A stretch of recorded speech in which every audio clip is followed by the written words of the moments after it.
Have you just started sumo and you can't seem to crack the code on how to do it? Don't worry, I'm going to be breaking down the specific details on how to set up for your sumo deadlift.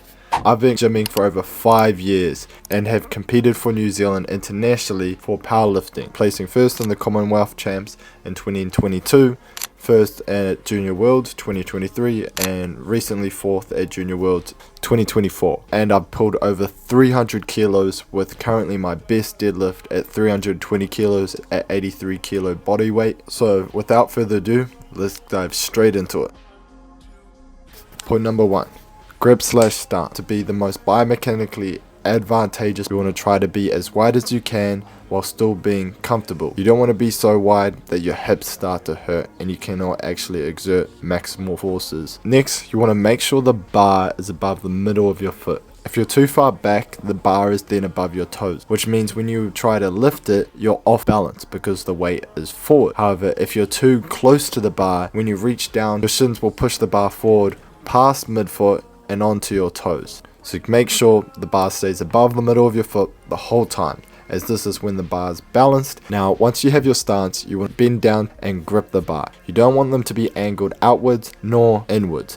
You want to make sure your arms are a dead hang straight down. There are 3 main types of grip. You have double overhand, both hands over the bar. You've got mixed, where you have one hand over the bar and one hand under the bar. And then you have hook, which is similar to double overhand. However, you wrap your middle finger and your pointing finger over your thumb, just like so, and make a hook/lock like effect when you grip the bar. Personally, when starting out, I recommend the double overhand. Then once your grip starts becoming a limiting factor, then you want to seek after either mixed grip or hook grip. Out of the two, me personally, I do mixed grip. Once you have the grip selected, you want to make sure when you're gripping the bar that it is in the hooks of your fingers rather than deep in your palm.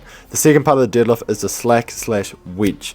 I like to put these two together as they overlap kind of thing.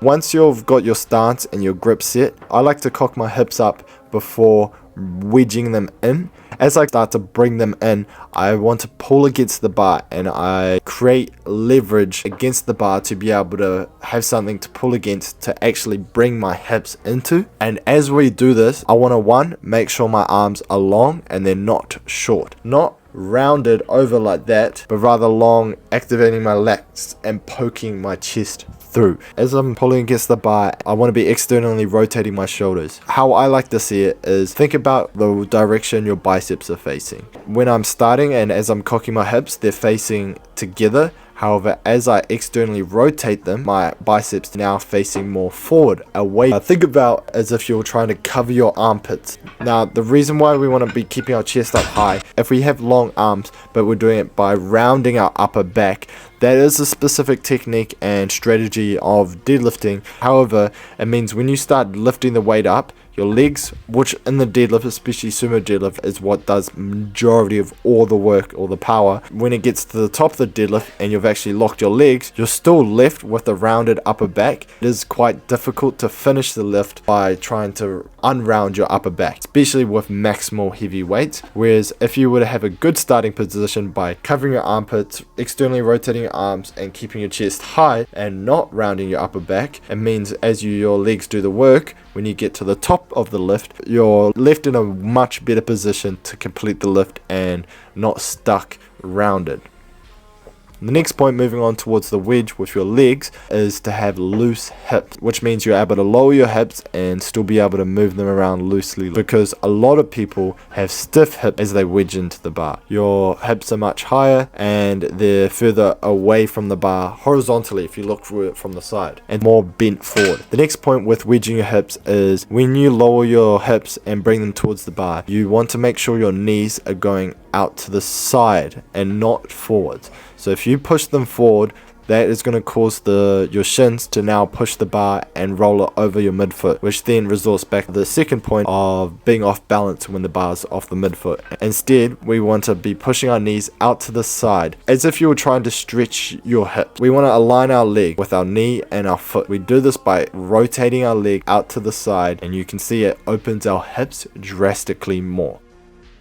Now that we have the starting position for the deadlift all set up, we want to go over to the last part, which is deadlifting up. With our arms long, our knees are out to the side, our hips are close to the bar, and our upper body is upright, and we have minimal upper back rounding. We want to be driving up with our hips. So notice how my hips don't move backwards at all once they're into that position.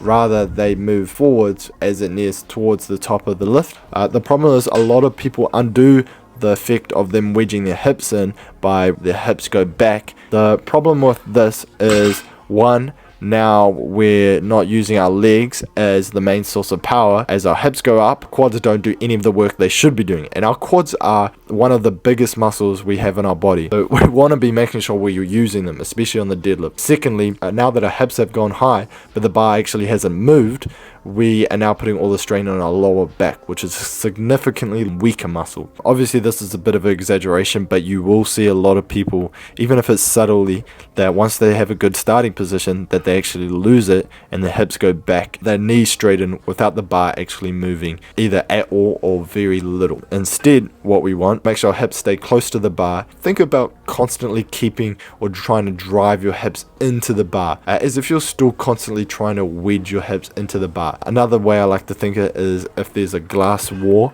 behind my butt and that I don't want to push my butt back against that glass wall. And it means we want to keep my hips close to the bar, and then as we get to the top of the lift, we want to almost thrust our hips into the bar as if we're doing a hip thrust. It's pretty much a breakdown on my cues and mental cues with my deadlift, but you may be better off rewatching the video a couple of times and taking notes yourself, and taking notes for things that you find important to you. So maybe not the whole video taking notes, but things maybe that you're like, oh, I actually don't do that, I need to do that type of thing.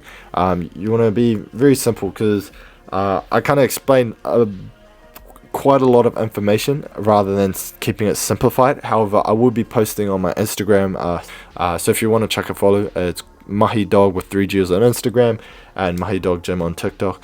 Make sure to check that follow, we're growing on there. And when it comes to deadlift, you also want to be training it properly in terms of how many times you're training a week, applying progressive overload appropriately, and make sure you're doing the right rep scheme in terms of your goals.